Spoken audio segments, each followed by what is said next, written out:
Welcome to Belgian Makerspace. I'm Melissa, and I'm here sharing my family's journey with you as we create the life we want by creating a home of love, faith, learning, and order. October is known as Breast Cancer Awareness Month. It is also known as Dysautonomia Awareness Month and also Dyslexia Awareness Month. It is also known as Pregnancy and Infant Loss Awareness Month. It is said that 1 in 4 women will experience a miscarriage or a stillbirth. That's probably someone you know, yourself, your wife, your mother, your friend, your sister, your daughter, your aunt, a coworker, that lady walking down the street. I am one of these women, and I wanted to share with you this month about my experiences. Yes, experiences. I have given birth to 2 stillborn children. My first stillborn was 6 years ago on September 3rd, 2014 to my daughter named Rose. And my second one was exactly 1 year ago today on October 2nd, 2019 to my son, Clayton. I do have 2 living children. I have a daughter, Zoe, who is 12. She is my sunshine. And a son, Henrik, who is 4. He's known as a rainbow baby. Over the month of October, I will be sharing some videos with you about my experience with loss and grief and my journey. Every experience is different. Nobody's is the same. In fact, my 2 experiences are vastly different from each other. This month, I'll share some resources, some songs, some things that have helped me, blessings that I have received, gifts that I have received, the good, some bad, and some ugly, and just all about my journey. So today I was going to start with sharing the story about my son Clayton, who was born 1 year ago. I choose to share the story today because today is his 1 year angelversary, is something they sometimes call it, or birthday. 1 year ago on October 2nd, 2019, I gave birth to my son Clayton at 4:59 a.m. and he was stillborn, which means his heart had stopped beating prior to delivery. At the time of his birth, I was 23 weeks pregnant.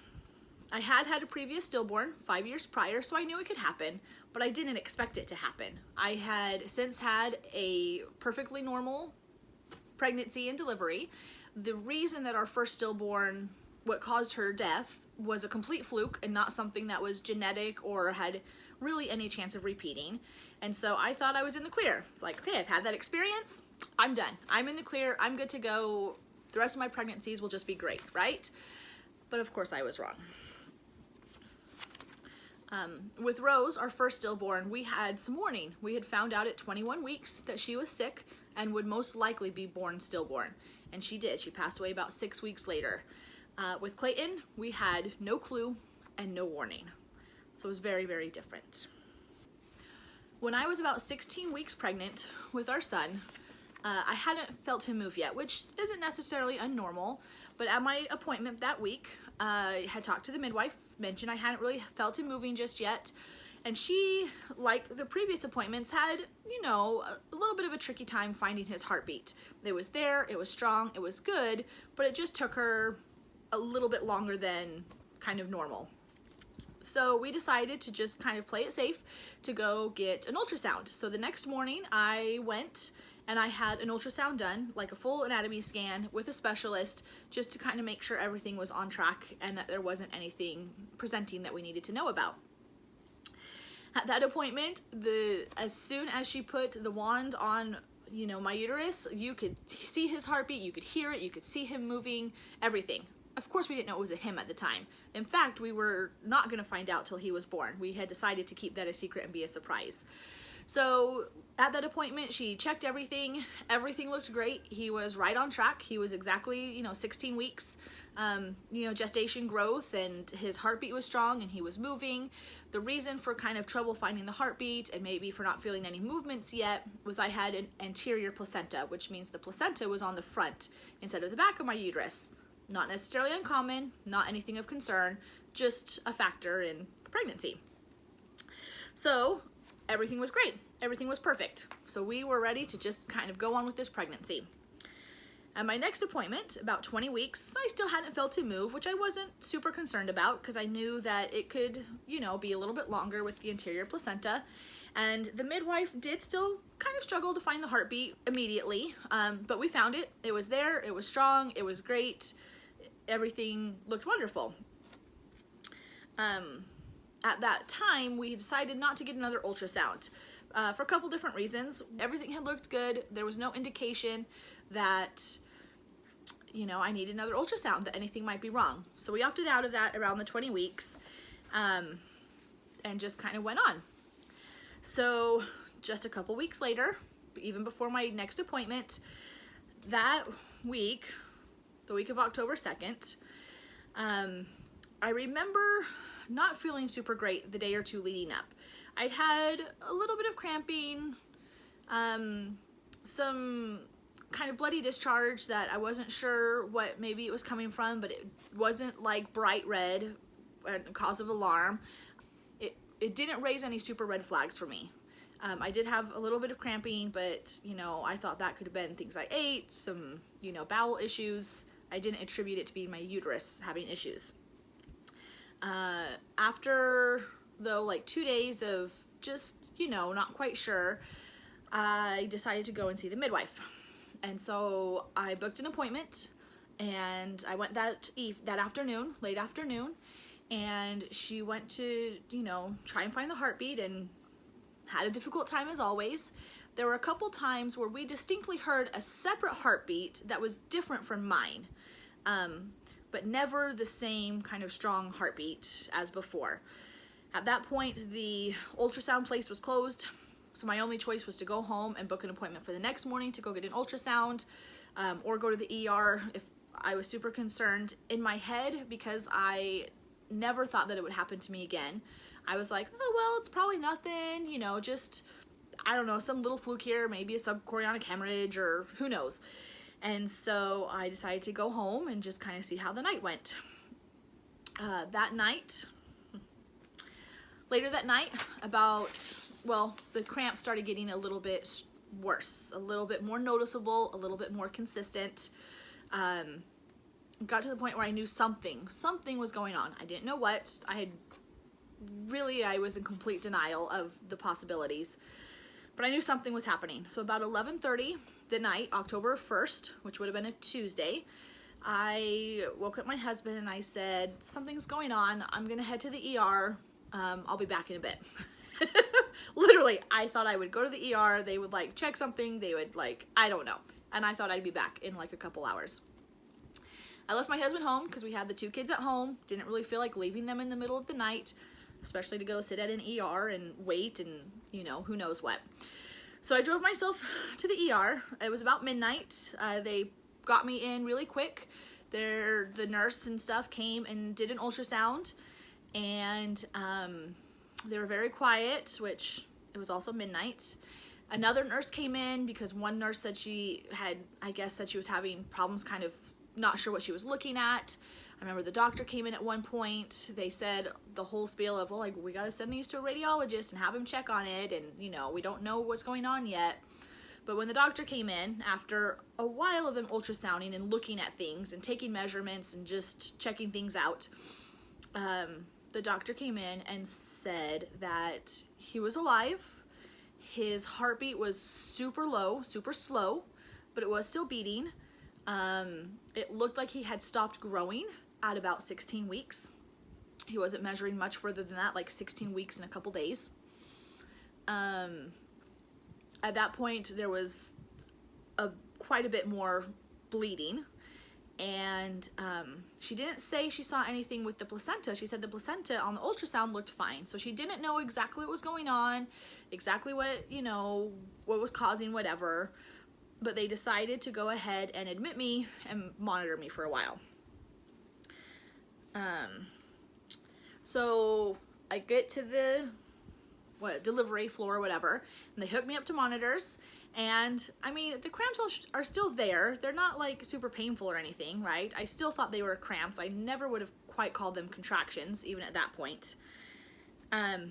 I was slightly dilated, so that was obviously a concern. So I knew something was going on. The doctor said that let's go ahead and monitor you. I'll come back in an hour, see if you're actually contracting, see if the contractions are doing anything, and we can make a plan from there. See if we can give you some medication to stop the contractions, or just see what's going on. So I was expecting to see the doctor within an hour or so of being admitted. I pretty much didn't see her again the rest of the night, except one time. So anyways, so at that point, obviously, I had texted my husband, and he came up and met me at the hospital. And so we just kind of sat there waiting and waiting and waiting. There were a couple times I asked the nurse if the doctor was coming back, and she said the doctor was like busy or whatever, or we're gonna wait a little bit longer. The monitor wasn't really showing that I was contracting, but I mean, I knew something was going on with my uterus, right? Like, I could feel it. I do remember asking the nurse a couple times, when's the doctor coming back? I want to know what's going on. I want to make a plan. I knew that there wasn't a whole lot that they could do, but I wanted to just know what was going on, to just be aware of the process, because again, I was in total denial. So at one point, I asked her straight up, I need to see the doctor. And I called the doctor or whatever, and she came back and said the doctor kind of wanted to wait until closer to shift change time to come and check me.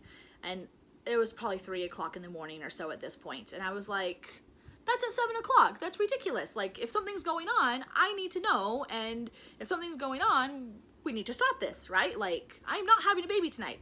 I'm not having a baby tonight.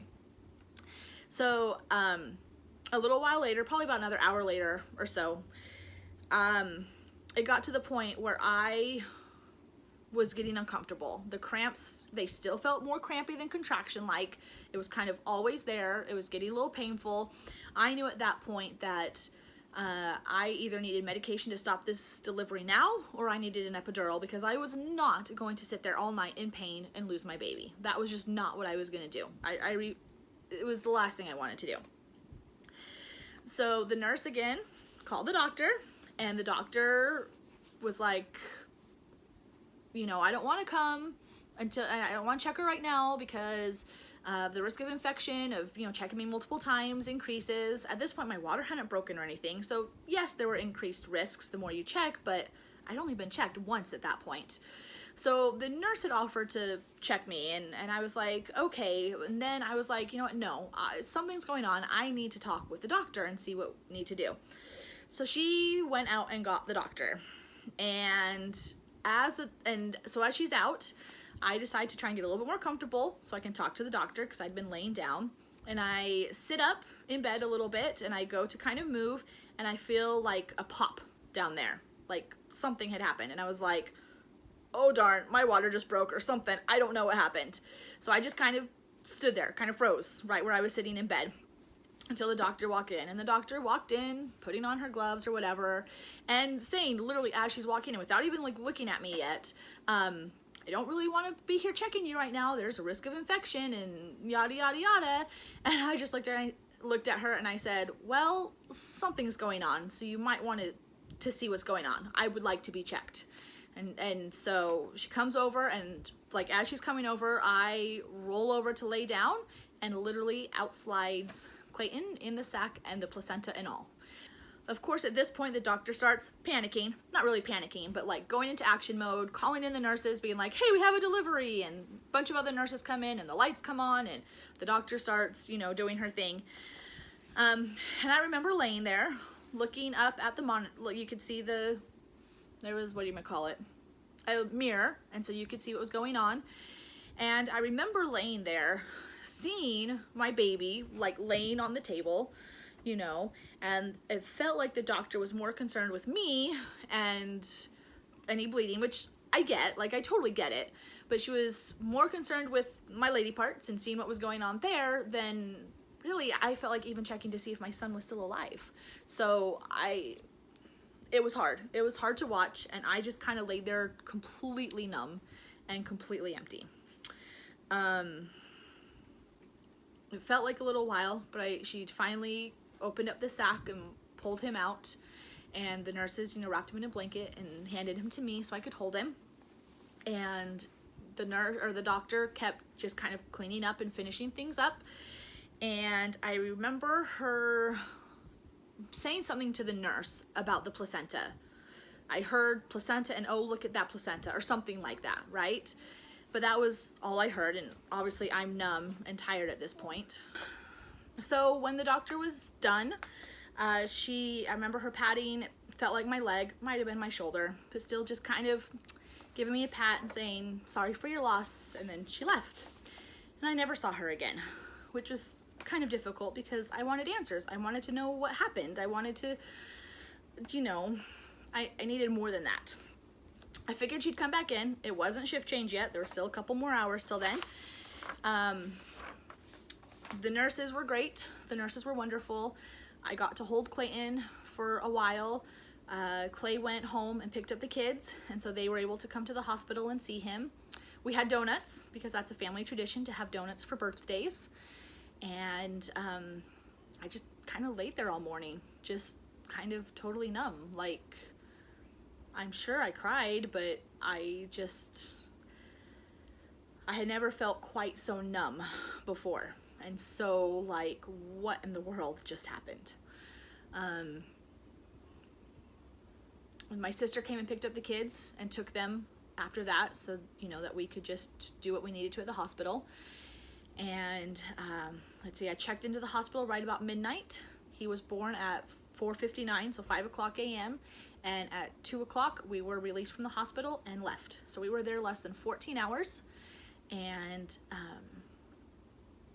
that just seems like such a short time for something that changed our life so drastically. I went in not in complete denial about what could happen, not thinking it was a possibility, and left empty-handed again. And so that wasn't super fun. We actually went and had lunch afterwards because I was hungry. So we went to Fuddruckers and ate lunch, and then went and got the kids and went home and kind of went on with life.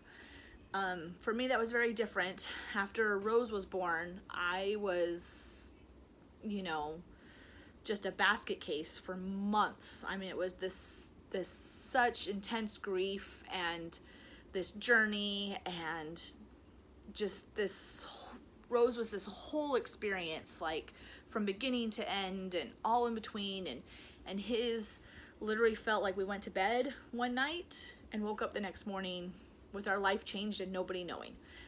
We of course told family and friends and all of that, but it was just a very, very different situation than our first time. And so I think even a year later, I'm still working through a lot of those kind of what if questions, and if I'd handled it differently questions, and some anger issues maybe with, you know, it was a situation and it happened, and as much as it sucks, I have learned and I've grown, and I know, and I am so grateful for my testimony of Heavenly Father and my testimony in the plan of salvation and the next life, and knowing that, like, it'll all be made up. I will get every blessing I deserve. I will get to hold my son. I will get to see my children. They will be part of my family, and they will be part of me forever. And the learning and growth and the compassion and the understanding that it has given me for other people is something I wouldn't be able to get any other way. And so, as hard as it is, sometimes, most of the time, it really has been amazing to have another opportunity in my life to see God's hand in so many ways. So it has now been a year since the first, last, and only time that I've held our son. With our daughter Rose, after she was stillborn, we were able to take her body up to Utah and bury her in a family plot, and that was a wonderful experience. With Clayton, things had changed in the world in those 5 years, and no longer would it be just a couple $100s. It would have been thousands and thousands of dollars to have that same experience, and we didn't have the money or really even the energy to go through another burial like that. So we did choose to have him cremated, and so he's actually right over there in my chest of drawers. And we do plan on taking him up. COVID happened, so it hasn't happened yet, but taking him up to Utah at some point and either spreading his ashes or kind of burying his ashes next to his sister and putting some sort of headstone plaque or something up there, and having that experience. So today actually was his birthday, so we did get up this morning and get donuts. I have a wonderful sister and mom who brought me a gorgeous picture last night that just is beautiful. And then I have a wonderful friend, Andrea, who bought me some flowers yesterday to help me remember him, and so that was wonderful. So I've gotten a few text messages and just notes and just sweet messages from friends, you know, remembering him, which has been really good for me because his situation was so different from Rose's and was so much quieter and so much less, you know, involved with everybody, and just such kind of a smaller, more silent, more kind of done experience. It has really meant a lot to me to have people remember him this last year. So there you have it. There is my story, and I think probably one of the first times I've told kind of that whole story from beginning to end of my son Clayton. So I hope that maybe this helped you if you've had a loss, to know that you're not alone. This happens way more often than people talk about. I love you all, and I will see you later this month with more stories to share. Love ya. Bye.